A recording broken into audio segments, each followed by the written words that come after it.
할렐루야. 오늘 종료주일을 맞이하면서 함께 은혜 나눌 말씀은 겸손하신 승리자란 제목을 가지고 누가복음 19장 28절로부터 40절의 말씀으로 함께 은혜를 나누려고 합니다. 예수께서 이 말씀을 하시고 예루살렘을 향해 앞서서 가시더라. 감람원이라 불리는 산 쪽에 있는 벳바게와 베다니에 가까이 가셨을 때 제종 둘을 보내시며 이르시되 너희는 맞은편 마을로 가라. 그리로 들어가면 아직 아무도 타보지 않는 나귀 새끼가 메어 있는 것을 보리니 풀어 끌고 오라. 만일 누가 너희에게 어찌하여 푸느냐 묻거든 말하기를 주가 쓰시겠다 하라 하시매 보내심을 받은 자들이 가서 그 말씀하신 대로 만난지라. 나귀 새끼를 풀 때 그 임자들이 이르되 어찌하여 나귀 새끼를 푸느냐 대답하되 주께서 쓰시겠다 하고 그것을 예수께로 끌고 와서 자기들의 겉옷을 나귀 새끼 위에 걸쳐놓고 예수를 태우니 가실 때 그들이 자기의 겉옷을 길에 펴더라. 이미 감난산 내리막길에 가까이 오심에 제자의 온 무리가 자기들이 본 바 모든 능한 일로 인하여 기뻐하며 큰 소리로 하나님을 찬양하여 이르되 찬송하리로다. 주의 이름으로 오시는 왕이여 하늘에는 평화요 가장 높은 곳에는 영광이로다 하니 무리 중 어떤 바리새인들이 말하되 선생이여 당신의 제자를 책망하소서 하거늘 대답하여 이르시되 내가 너희에게 말하노니 만일 이 사람들이 침묵하면 돌들이 소리 지르리라 하시니라. 아멘. 지금 예수님께서 보내시는 시간은 죽음을 앞에 둔 마지막 자유의 시간이라고 할 수 있는 시간입니다. 인간적으로 볼 때 죽음을 앞에 둔 사람이라면 지금 이 시간은 사실 죽는 순간만큼이나 정신적인 고통에 시달리며 불안해야 할 시간입니다. 그런데 예수님의 행동에서는 그런 불안이나 고통스러운 모습이 아니라 오히려 죽음을 당하는 자가 아니라 승리자의 모습을 볼 수 있습니다.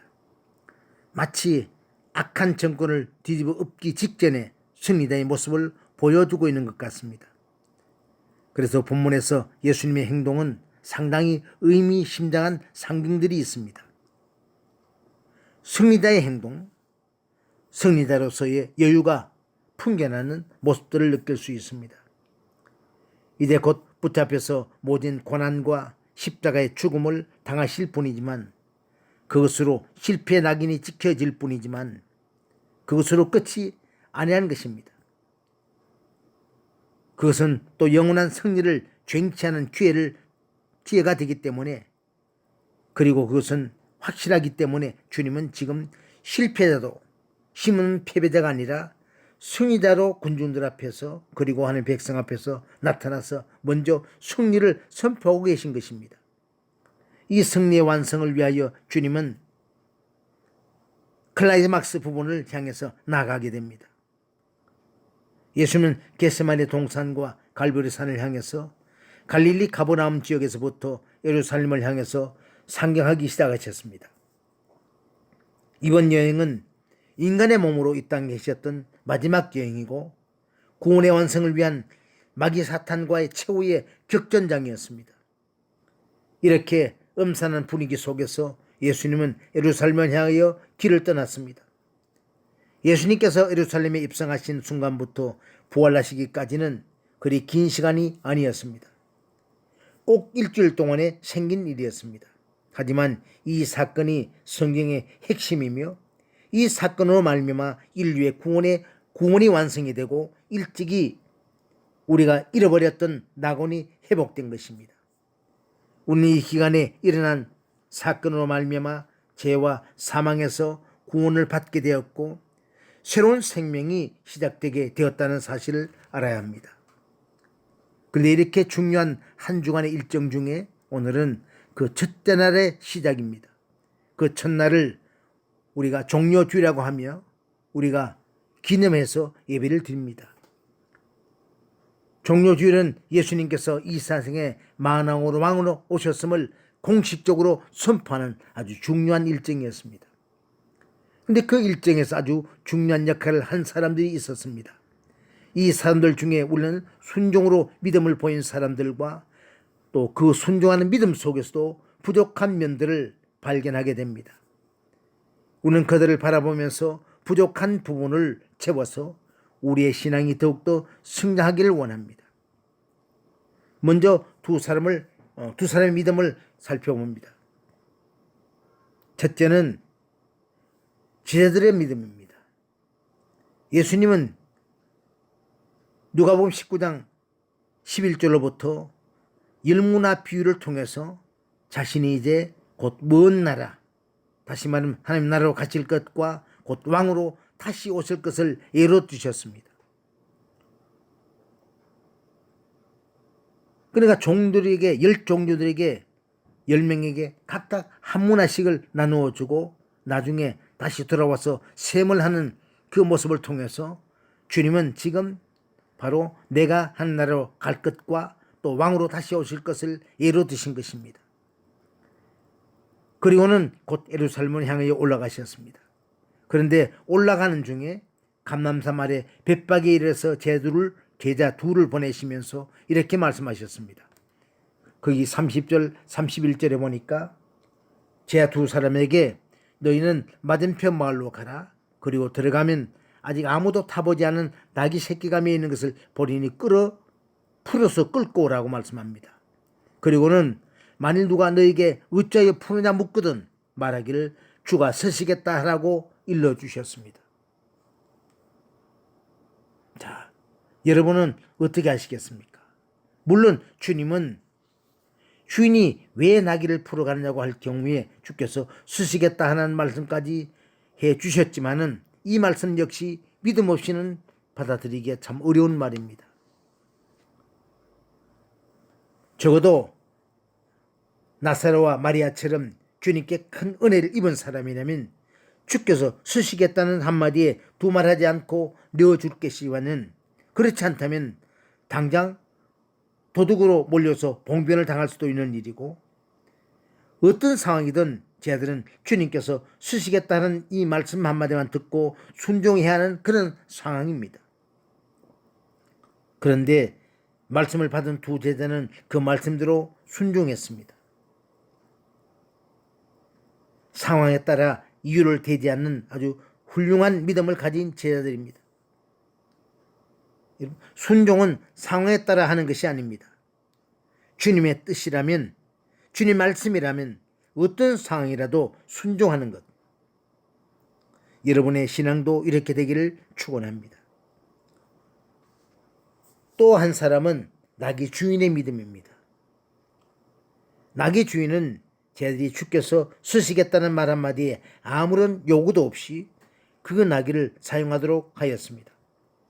성경은 나귀 주인에 대하여 더 이상 설명하지 않기 때문에 그가 예수님께 어떤 은혜를 입었고 또 얼마나 아는 사이인지 알 수는 없습니다. 그러나 제자들이 주께서 쓰시겠다는 이 말씀 한마디에 순종하였다는 것만으로 그의 순종과 믿음이 아주 대단한 것을 알 수가 있습니다. 여러분, 주께서 원하시는 일에 바로 순종하는 것. 내가 모든 것을 이해하고 내 생각과 환경에 따라서 뒤로 미루거나 불순종하는 것은 온전한 신앙이 아닙니다.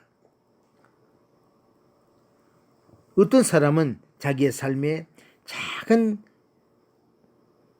어려움, 작은 바람만 불어와도 두려워하거나 꼼짝을 못하는 사람이 있습니다. 우리 인생에 바람 불지 않는 삶이 있습니까? 바람이 불면은 작은 풀잎도 흔들립니다. 나무도 흔들립니다. 그러나 하늘을 나는 여는 더 높이 치솟아 오르고 돛이 달린 배는 망망대해를 더 잘 달려갑니다. 어찌 우리의 삶에 바람이 불지 않겠습니까? 그것은 살아있다는 증거가 아닙니까? 더 높이 날아오르길 바랍니다. 이사야 55장 9절에 보니 이는 하늘이 땅보다 높음 같이 내 길은 너희 길보다 높으며 내 생각은 너희 생각보다 높음이라고 말씀합니다. 여러분, 신자는 삶 가운데 변화가 찾아오면 두려워할 것이 아니라 새로운 길을 찾을 줄 알아야 합니다. 길이 없는 것이 아니라 보이지 않는 것이기 때문입니다. 하나님이 내시는 길은 그냥 길이 아니라 지름길입니다. 하나님은 큰 물 가운데 지름길을 낸다고 하셨습니다.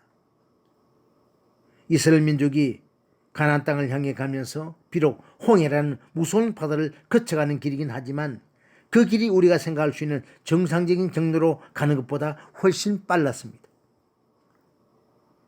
오래전에 한참 차가 막히는 그 시간에 택시를 탄 적이 있었습니다. 평소에 내가 운전하고 다닐 때도 1시간 이상씩 막히는 상습적인 정체구간을 통과해야 하기 때문에 나는 속으로 약속 시간이 좀 늦겠다는 생각을 이미 각오를 하고 있었습니다. 그런데 택시기사가 자기가 택시 운전만 20년을 넘게 했다면서 충분히 시간 전에 도착할 수 있다고 아주 담대하게 약속을 합니다. 그런데 과연 놀라웠습니다. 골목길과 샛길과 산업도로를 이렇게 저렇게 연결시켜서 가는데 정말 신묘막측한 길이 나타났습니다. 이때껏 내가 듣도 보도 못한 길을 가다 보니 딱 20분 만에 정확하게 목적지에 도달했습니다. 나는 깜짝 놀랐습니다. 어떻게 이런 길이 있었는지, 어떻게 이 길이 저 길과 연결되었는지. 길이 없는 게 아니고 내가 몰랐던 것입니다. 여러분, 바둑 7에게는 전혀 보이지 않는 길이 프로 1단에게는 보이는 길입니다. 하나님께서 광야에 길을 낸다고 하실 때도 그렇습니다. 하나님 만들고 인도하시는 길이 당장은 고난과 시련의 길 같고 패배의 길 같지만, 늦게 가는 길 같고 뒤처지는 길 같지만 그렇지 않습니다. 하나님 믿고 그러면 손을 잡고 한 걸음 한 걸음 가다가 보면은 폭풍이 몰아치는 그 길이 내가 생각했던 길보다 훨씬 더 안전하고 빠른 지름길인 것이 많습니다. 전투에서는 몇 번 질지언정 결국 전쟁에서 승리하게 되는 것. 폭풍의 길이라고 해서 반드시 들이가는 길이 아닙니다. 예수님께서 고난 당하시는 것이, 십자가에 못 박히는 것이 마귀사탄에게 진 것 같지만은 십자가의 죽으심으로 최후의 승리자가 되셨습니다. 여러분, 폭풍의 길 반드시 들이가는 길이 아닙니다.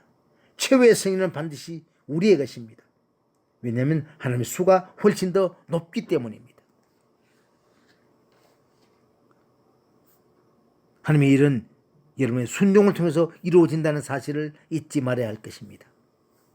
두 번째로, 군중들의 안타까운 모습입니다. 군중들은 희생하러 오신 왕을 보지 못했습니다. 예수님은 제 아들과 나귀 주인의 순종을 통하여 왕으로서의 입성을 준비를 온전히 마치고 이제 나귀 새끼의 등에 타셨습니다. 쟤들은 자기들의 옷을 벗어서 나귀 등에 깔아드렸습니다. 순종을 통해 이루어진 모습이지만 사실 이 모습은 참으로 보잘것없는 모습이었습니다. 주목할 만한 것이라고는 아무것도 없습니다. 그러나 우리는 조금만 더 깊이 생각해 보면 기독교만이 갖고 있는 가질 수 있는 진리를 발견할 수 있습니다. 예수님은 금빛 찬란하게 꾸며진 웅장한 성전으로 들어가기 위해서 번쩍이는 의복을 입고 백마를 타고 가실 수도 있겠지만, 그러나 주께서는 그와 같은 화려한 모습을 취하지 않았습니다. 스가랴 9장 9절에 예언되어 있습니다. 시온에 따라 크게 기뻐할지어다. 예루살렘아 따라 즐거이 부를지어다. 보라, 내 왕이 내게 임하시나니 그는 공의로우시며 구원을 베푸시며 겸손하셔서 나귀를 타시나니 나귀의 작은 것 곧 나귀 새끼니라. 우리가 주목해야 할 것은 이렇게 초라한 모습으로 오시는 왕에 대하여 크게 기뻐하라는 것입니다. 어떻게 기뻐할 수 있습니까?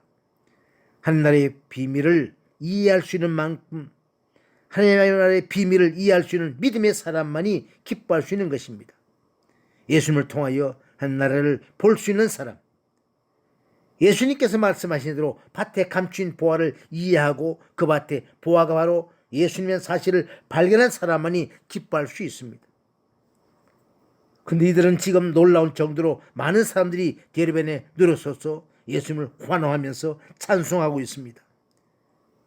연약하고 보잘것없는 나귀를 타셨지만 그 앞길에는 주님에 대한 기대를 갖고 있는 자들의 그릇이 깔려 있었고 길가에는 주의 이름으로 오시는 왕이여 라는 무리들의 큰 찬송 소리가 있었습니다.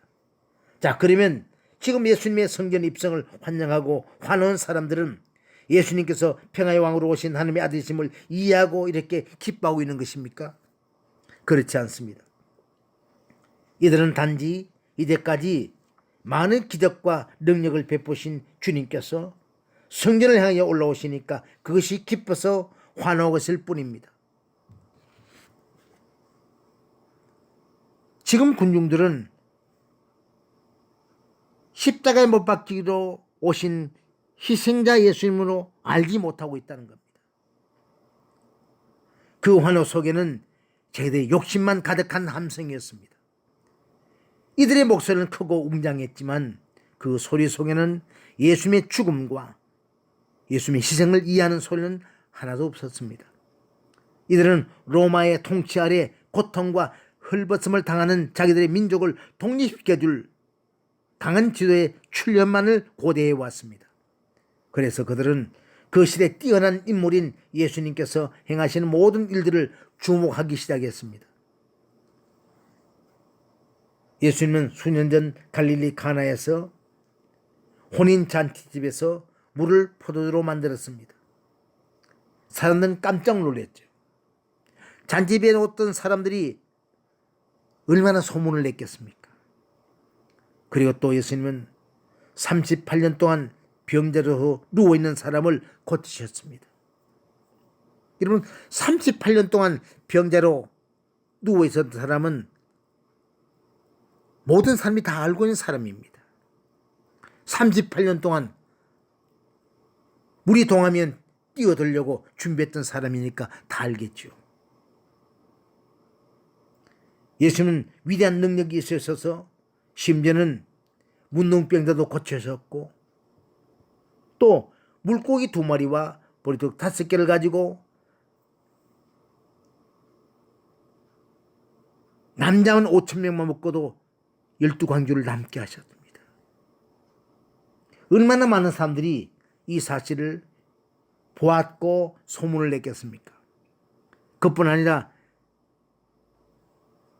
빵 7개와 물고기 2마리를 가지고도 4,000명만 묶고도 또 7광주를 남는 일도 있었습니다.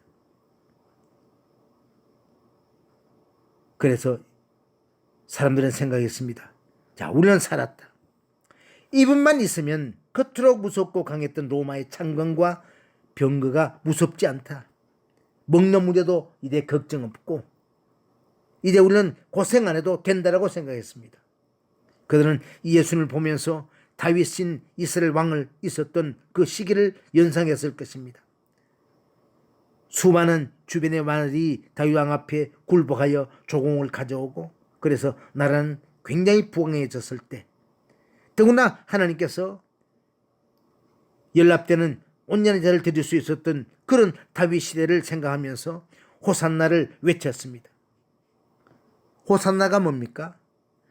우리를 구원해 주소서라는 뜻이거든요. 그러니까 예수님 앞에 지금 호산나라고 큰 소리를 외치고 있습니다. 이처럼 이 땅에서 영광만을 생각하는 이들의 안타까운 모습 때문에 주님은 그 성을 바라보면서 우셨다고 말씀합니다. 환영하는 수많은 인파는 뒤로 한 채 우리 주님은 큰 소리로 우셨습니다. 거기 41절 42절 보니까 가까이 오사 성을 보시고 우시며 이르시되 너도 오늘 평화에 관한 일을 알았더라면 좋을 뻔하였거니와 지금 내 눈에 숨겨졌도다고 말씀합니다. 주님께서는 그들의 바람대로 오신 것이 아니라 평화의 영원한 평화를 주시기 위해서 평화의 왕으로 오신 것입니다. 영원한 평화를 주시기 위해 오셨는데 여러분이 섬기는 하나님 그리고 우리 주 예수 그리스도는 여러분에게 어떤 왕이십니까? 여러분이 생각하는 예수님은 어떤 생각입니까? 또 하나의 안타까움은 이후에 펼쳐질 싸움을 보지 못하고 있다는 것입니다. 오늘 영원한 평화를 우리에게 주기 위해서 이후로 펼쳐지는 사탄과의 일주일간의 최후의 격전이 있음을 알아야 합니다. 예수는 지금 사탄이 주님의 택한 백성들을 단단히 결박한 상황에서 그들의 결박을 끊어버리고 우리를 자유케 하시려고 사탄의 세력이 있는 중심부로 주님은 나아가신 것입니다. 예수 그리스도는 이 땅의 어둠의 권세에 눌려서 고통당하며 신음하는 모든 하나님의 자녀들을 구원하기 위해서 은혜를 우리에게 끼치려고 오신 것입니다. 여러분, 지금 북한이 핵과 군사력으로 강하게 버티고 있는 상황에서 우리가 북한의 공산주의 체제에서 자유가 없이 고통당하는 주민들을 불쌍히 여셔서 그들을 구한다고 북으로 쳐들어간다면 어떻게 되겠습니까? 아마 말할 수 없는 장극이 벌어질 것입니다. 일상적인 평화도 이처럼 큰 전투가 벌어지는데 하물며 영원한 평화를 이루기 위해서 영적인 싸움이 지금 일어나는데 얼마나 힘들고 어려운 싸움이겠습니까? 주님께서는 그 후로 겟세마네 동산에서 싸움은 땀방울이 핏방울이 떨어지는 것처럼 애절하게 기도하는 것으로 시작하셨습니다. 그리고 하나님께 받은 그 뜻을 쫓아서 겟세마네 동산에서 십자가에서 인간들의 모든 죄와 허물을 짊어지고 대신 지시고 죽으셨습니다.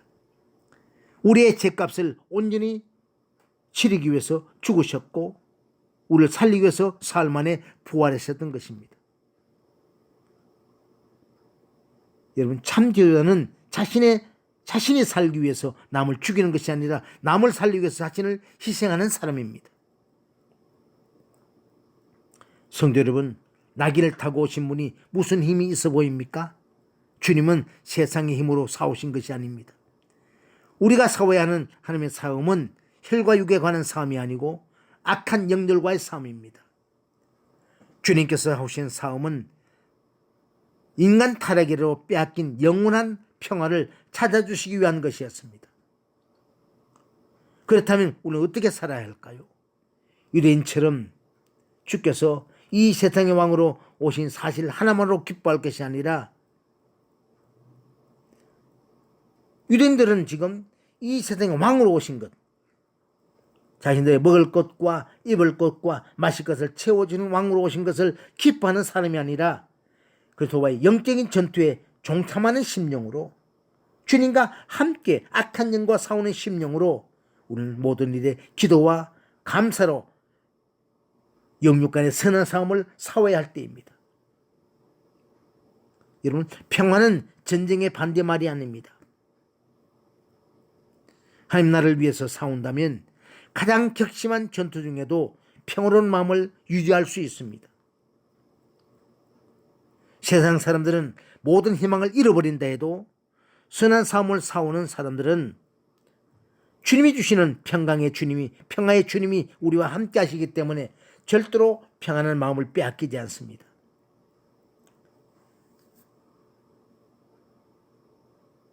주님께서 로마 군인들과 싸우기 위해서였다면 창과 금을 가지고 말을 타고 오셨을 것입니다. 베드로가 칼을 가지고 말고의 길을 잘랐을 때 주님은 이렇게 말씀하셨습니다.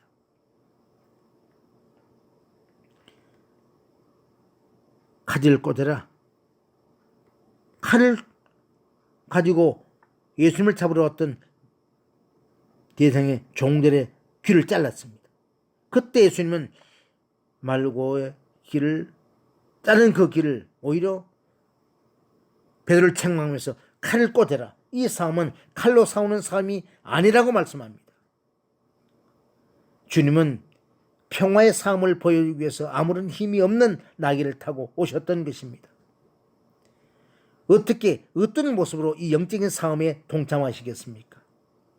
오직 믿음입니다. 우리는 마음으로 정하고 행동으로 실천해서 믿음으로 승리하는 삶이 되어야 할 것입니다. 지금 우리 주변에는 온통 세상의 싸움을 싸워야 할 일들이 가득히 차 있습니다. 그러나 우리는 주님의 종들이고 하나님을 섬기는 주의 자녀들입니다. 정말로 끝까지 믿음으로 승리하는 삶이 되기를 주님의 이름으로 축원합니다. 할렐루야.